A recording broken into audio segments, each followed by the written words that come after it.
మీరందరూ వచ్చినందుకు మీకు నేను ఎంత ధన్యవాదాలు చెప్పుకున్నా సరిపోదక్క. ఇందాక సిరాజ్ అన్న, చందన్న, లక్ష్మణన్న మీ అందరికీ ఏం చెప్తుండ్రు, తన భర్త కోసం తను రాత్రనక పగలనక కష్టపడుతుంది, ఊరూరు తిరుగుతుంది, ఆయనను గెలిపించుకోవాలని చాలా కష్టపడుతుంది, పూజలు చేస్తుంది అని అన్నవాళ్ళు చెప్తున్నారు. అది మనకేం కొత్త కాదక్క, నేను ఒక్కదాన్ని చేయను. అది ఇక్కడున్న ప్రతి మహిళ కూడా మన ఇల్లు, మన భర్తలు, పిల్లలు, మన అత్తమామలని, ఇంటిని సక్రమంగా నడుపుకోవాలి, ఒక దారిలో పెట్టుకోవాలని అహర్నిశలు మనం పోరాడుతూనే ఉంటాం. అందులో కొత్త ఏం లేదు. పూజ చేసుకుంటాం, దేవుణ్ణి అడుగుతాం, అన్నీ చేస్తాం. ఎందుకంటే మనకంత ఓర్పు, అంత సహనం. ఓర్పుకి సహనానికి ప్రతిబింబమే స్త్రీ. ఇక్కడున్న అందరం కూడా మనం పొద్దున్న లేస్తే చేసేది అదే. కాబట్టి నేను ఇక్కడికి ఎందుకు వచ్చినా అంటే, ఎంతసేపు మాకేం కావాలనో మిమ్మల్ని అడగడం కాదు, మీ కష్టం ఫస్ట్ మేము తెలుసుకోవాలి. తెలుసుకున్న తర్వాత దాన్ని ఎట్లా, ఆ కష్టాన్ని ఎట్లా తీర్చాలి, ఏ రకంగా చేస్తే బాగుంటుంది అని మీకు చెప్పి ఆ తర్వాత నాకేం కావాలనో అడగాలి అని నేను అనుకుంటున్నాను. నేను తప్ప అక్క? ఇప్పుడు ఇక్కడ ఉన్న ప్రతి ఒక్కరికి ప్రతి ఇంట్లో ఏదో ఒక సమస్య ఉంటుంది తప్పకుండా.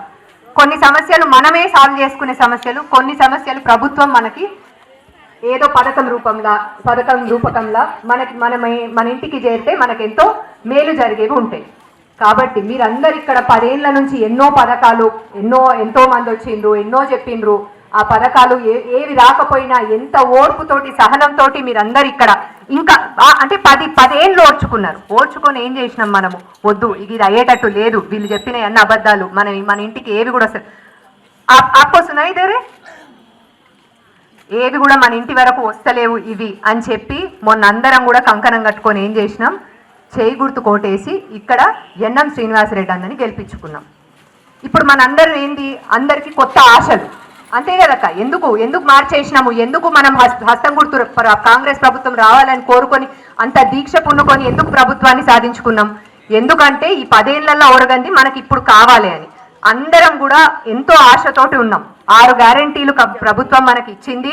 ఆ 6 గ్యారెంటీలు నెరవేర్చే దిశగానే మన గౌరవ ముఖ్యమంత్రి రేవంత్ రెడ్డి గారు పనిచేస్తున్నారు. అందులో 4 గ్యారెంటీలు కూడా అందరికీ చేరుతున్నాయి. 1-2 మటుకు అక్కడక్కడ వస్తున్నాయి, అక్కడక్కడ వస్తలేవు. దీని మీద నేను మీకు చిన్న వివరణ ఇస్తాను. ఎందుకంటే ముఖ్యంగా మన జిల్లాకు సంబంధించి ఎలక్షన్ మనం మొన్న ప్రభుత్వం ఏర్పాటై 3-4 నెలలే అయింది. అయిన 3-4 నెలలకే మనకి 2 కోడ్లు వచ్చినాయి. ఒకటి ఎమ్మెల్సీ కోడ్ వచ్చింది, మళ్ళీ ఇప్పుడు ఎంపీ కోడ్ వచ్చింది. వచ్చినందుకు కోడ్ ఉన్నప్పుడు చట్టపరంగా ఏ పథకాలు కూడా ఇవ్వడానికి ఉండదు. అందుకని ఈ జాప్యం తప్ప ఇదేదో మభ్య పెట్టాలనో మాయ చేయాలనో చేసేది కాదక్క. ఆ ఉద్దేశంతో రాలేదు. ముఖ్యమంత్రి గారు కంకణబద్ధుడయ్యి 6 గ్యారెంటీలని తప్పకుండా ప్రతి ఇంటికి చేరేట్టుగానే ఆయన చూస్తారు, చేరుతాయి కూడా. కాబట్టి మీలో ఉన్న ఆ ప్రాబ్లమ్స్ ఏమున్నా, ఒకరికి పెన్షన్ ప్రాబ్లం అయి ఉండొచ్చు, ఇండ్ల ప్రాబ్లం చాలా మందికి ఉంది. ఇక్కడ చాలా మంది ఇల్లు లేని వాళ్ళు ఉన్నారు, చాలా మంది. ఎవరికన్నా ఒక డబుల్ బెడ్రూమ్ ఇల్లు వచ్చిందాక ఈ 10 ఏళ్లలో ఉన్నది ఉన్నట్టు చెప్పండి ప్లీజ్. ఎవరికన్నా డబుల్ బెడ్రూమ్ ఇల్లు వచ్చిన వాళ్ళు ఒక్కరు చేయలేపండి ప్లీజ్. ఎవరికి కదా? అయినా 10 ఏళ్ళు ఓపిక పట్టినాం కదా, ఇస్తారేమో అని 10 ఏళ్ళు ఓపిక పట్టినాం. ఇప్పుడు వచ్చింది మన ఇందిరమ్మ రాజ్యం. ఇందిరమ్మ రాజ్యంలో మహిళలే మహారాణులు.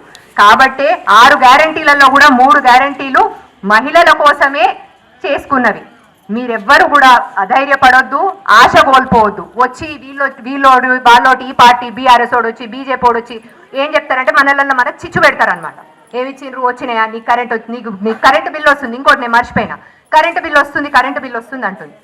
ఇంటికి వచ్చేవాళ్ళ కరెంటు బిల్లు కట్టాలి అంటే నేను కట్టను, బరాబర్ కట్టను. నేను ఏదన్నా ఉంటే మా ఎమ్మెల్యే ఎన్ఎం శ్రీనివాస్ అన్నతోటి మాట్లాడుకోండి, లేదా మా వార్డుకి సంబంధించిన, మా ప్రాంతానికి సంబంధించిన లీడర్లతో మాట్లాడుకోండి అని చెప్పండి. మీతో ఎవరు ఎట్లా 200 యూనిట్ల వరకు ఎవరు ఎట్లా కరెంటు బిల్లు కట్టిస్తారో చూద్దాం. మీరందరూ బస్సులలోనైతే ఫ్రీగా ప్రయాణం చేస్తుండ్రు కదా, మరి సగం వరకు అయిన గ్యారంటీలు ఏదో కారణంతో ఇక్కడ నిలిపివేత, ఇప్పటి వరకే నిలిపివేత జరిగింది తప్ప మిగతా 3 కూడా నెరవేరుతాయి కదక్క.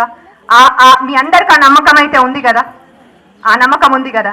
ముఖ్యంగా రైతుల రుణమాఫీకి సంబంధించి కూడా మొన్న జనజాతర బహిరంగ సభలో కూడా ముఖ్యమంత్రి గారు మనకేం చెప్పిండ్రు?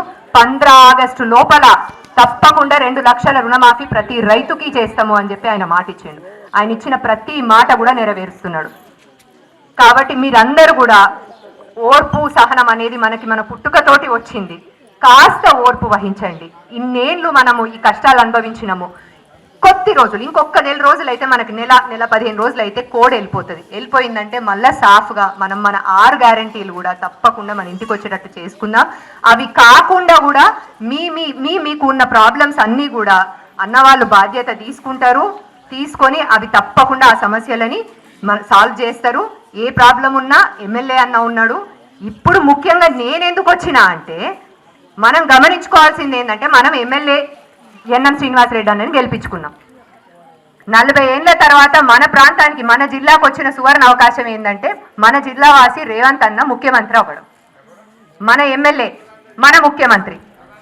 ఇప్పుడు రానున్న ఎంపీ ఎలక్షన్స్లల్లా గనక మళ్ళీ మనం చేయగుర్తు కోటేసి వంశన్నని గెలిపించుకున్నట్టయితే, మనం రేవంత్ అన్న ఇక్కడ ఎన్నమన్న నాయకత్వాన్ని బలపరుస్తాం, రేవంత్ అన్న ఆత్మగౌరవాన్ని నిలబెట్టిన వాళ్ళం అవుతాం. అవునా కాదా అక్క?